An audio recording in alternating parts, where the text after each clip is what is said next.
बैंगलोर में ई माछ हमरा एको रत्ती नीक नहीं लागल खाए में, बाप रे बाप। नमस्कार प्रणाम, हम छी आदित्य नारायण झा और स्वागत कर रहल छी अपन मिनी ब्लॉग में। सुइत के उठलहुँ हैं, देख लेलिए होटल है, यही छी हमर होटल। और आब एगो चीज़ देखाबी अहाँ सबके, है देखियो हमारा रूम में के आयल छथिन, देखै छियै। और ये हमर सामानो सब छै। तो फिर हमरा ई मैसूर पाको भेटल, ई मिठाई छै एगो। फिर जल्दी जल्दी हम अपन पैकिंग कऽ लेलहुँ। आइ हमरा दिल्ली जाके है वापस आब। रेडी भऽ कऽ अपना आपके निहारलहुँ कि हम केहन लागि रहल छी, अहाँ सब कहियो। जल्दी जल्दी नीचा एलहुँ, फिर होटल के लॉबी में छी। और ये देखियो सामानो सब हमर रेडी है। और पता है फिर ओकर बाद हम की केलिए, ई प्रिया मलिक जी आ विकास जी सब भीख मांगलहुँ अपन फॉलोअर के बढ़बऽ ला, कि हमारा रिक्वेस्ट करू कनी हमर फॉलोअर हमरो बढ़ि जाए। फिर हम सब निकलि गेलहुँ, मतलब हम हिनका संगे निकलि गेलहुँ रॉयल ऑर्चिड रिजॉर्ट लेल। ओतऽ अएली, बहुत नीक रिजॉर्ट छलै, अहूँ सब देख सकै छियै। फिर अते खाना पीना के अरेंजमेंट हमर सबके अते छलै, एहि दुआरे आयल छलिए हम सब ओतऽ। फिर देखियो हैया ई बैसि गेलिए हम सब खाना पीना खाए ला।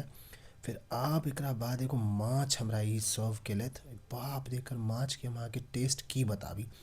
मतलब बहुत बहुत बढ़िया, अहाँ बुझि जइयो केहन माछ छलै। और मतलब मज़ा नहीं आयल हमरा ई चीज़ में खाए में। फिर सबके अब जाएके टाइम आबि गेली, तो प्रिया जी जा रहल छथि आ विकासो जी हुनका बाय बाय टाटा कऽ रहल छथिन। फिर हमरो जाएके टाइम आबि गेल, हमहूँ स्टेशन पहुँच गेलहुँ। पहुँचला के बाद पता चलल कि एगो भाईजी के फ़ोन गाड़िए में रहि गेलनि, तऽ आब वेट करऽ पड़ल। फिर ट्रेन आबि गेलै, ट्रेन में बैसलहुँ, अब जा रहल छी दिल्ली। भेंट करब अगला ब्लॉग में, बाय बाय टाटा।